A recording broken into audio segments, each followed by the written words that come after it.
ఇవాళ అవ్వాతాతల దగ్గరికి పోయి రాక్షసుడు ఎవడు అంటే రేవంత్ రెడ్డి అని చెప్తారు. ఇవాళ రైతన్నల దగ్గరికి పోయి రాక్షస పాలన ఏది అంటే రేవంత్ పాలన అంటారు. దిల్సుఖ్ నగర్ లోనో అశోక్ నగర్ సెంట్రల్ లైబ్రరీలోకి వెళ్లి నిరుద్యోగ యువకుల్ని అడిగితే రాక్షస పాలన ఎవరిది అంటే రేవంత్ రెడ్డిది అని చెప్తారు. ఇవాళ ఎవరిని కదిలిచ్చినా ఈ రాష్ట్రంలో అందరినీ బాధల్లో పెట్టినావు. నువ్వు మోసం చేయండి ఎవరినుందా, ఈ పోలీసులను కూడా మోసం చేసినావు. పోలీసులకు ఇచ్చే సరెండర్ లీవ్లు ఇవ్వలేదు, పోలీసులకు ఇచ్చే టీఏ బిల్లులు ఇవ్వలేదు, పోలీస్ స్టేషన్ కి ఇచ్చే స్టేషన్ అలవెన్స్ బంద్ అయిపోయింది, పోలీసుల బండ్లలో డీజిల్ కు కూడా పైసలు ఇస్తలేవు నువ్వు. కేసీఆర్ గారు ఉన్నప్పుడు బరాబర్ ప్రతి స్టేషన్ కు నెలకు 75,000 వచ్చినాయి. 3 నెలలకు సరెండర్ లీవ్ వచ్చింది, నెల నెల టీఏ బిల్లులు వచ్చినాయి. నువ్వు పోలీసులు కూడా మోసం చేసినావు. నువ్వు మోసం రైతులకు మోసం, నిరుద్యోగులకు మోసం, విద్యార్థులకు మోసం, ఉద్యోగులకు మోసం, ఇవాళ మహిళలకు మోసం. నువ్వు మోసం చేయని సెక్షన్ ఏమన్నా ఉన్నదా?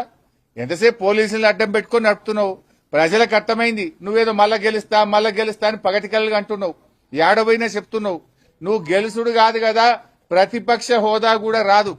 ఈ రాష్ట్రంలో అసెంబ్లీ ఎన్నికలు ఎప్పుడు జరిగినా కాంగ్రెస్ కు వచ్చేది సింగిల్ డిజిటే వస్తుంది బిడ్డ. నువ్వు మళ్ళా గెలిచేది అయిపోయింది నీ పని. రేవంత్ రెడ్డి అంటే గాన్ కేస్. మేము ఇలా వస్తుంటే రోడ్ల మీద బస్సుల్లో నుంచి ఆటో డ్రైవర్లు, మోటార్ సైకిల్ మీద వేయటోళ్ళు అన్న మళ్ళా కేసీఆర్ రావాలని ప్రజలే స్వచ్ఛందంగా చెప్తున్నటువంటి పరిస్థితి ఉంది. నువ్వు మళ్ళొస్తా అనేది పగటి కళ, మర్చిపోయిగా. నువ్వు మళ్ళొచ్చేది లేదు. ఎట్టి పరిస్థితుల్లో రామరాజ్యం వస్తుంది, కేసీఆర్ రాజ్యం వస్తుంది.